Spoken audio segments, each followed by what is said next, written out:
दोडामार्गच्या राजकारणात अपक्षांचा दबदबा वाढतोय। मणेरी जिल्हा परिषद मतदारसंघात सुनीता भिसे यांच्या विजयावर शिक्कामोर्तब होणार असा ठाम विश्वास धुरंधर नेते एकनाथ नाडकर्णी यांनी व्यक्त केला आहे। नाडकर्णी यांच्या नेतृत्वाखाली सरपंच सदस्य पदाधिकारी प्रचारात सक्रिय झाल्यानं राजकीय वातावरण तापलंय। पाहूया।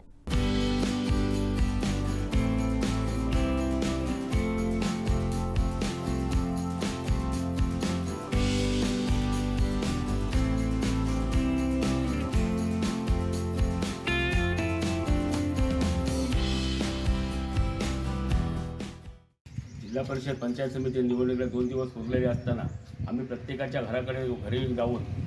घरी जाऊन प्रचार केलेला आहे आणि या प्रचारातून आम्हाला अतिशय चांगला प्रतिसाद मिळत आहे। एवढा प्रतिसाद मिळतो आहे की तुम्ही येऊ पण जाऊ घरी असं सांगत आहेत सर्व मतदार, तरी आम्ही प्रत्येकाच्या घरी जाऊन प्रचार केलेला आहे आणि आम्हाला खात्री आहे की आमची उमेदवार जी अपक्ष उमेदवार आहे सुनीता भिसे ही नक्कीच आमची निवडून येणार। सुनीता भिसे यांच्या प्रतिस्पर्धी महायुतीची उमेदवार आहे, काय वाटतं एकंदरीत?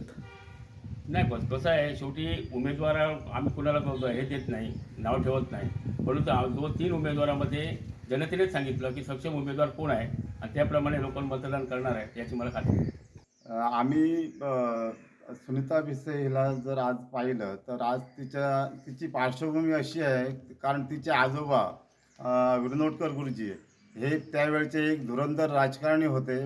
बांदा परिसरात ते एक प्रतिष्ठित राजकारणी म्हणून गणले जायचे आणि त्यांचा वारसा आज सुनीता भिसे चालवत आहे आणि त्यांचा वारसा पुढे चालवण्यासाठी आम्ही सर्व मतदारसंघातील प्रामुख्याने कळणे गावातील सर्व मतदार आणि मणेरी मतदारसंघातील मतदारांचा त्यांना पूर्ण पाठिंबा आहे आणि त्यांनी या मतदारसंघाचा जास्तीत जास्त विकास करावा आणि तिला एक सामाजिक बांधिलकीची आवड आहे, कारण तिने सरपंच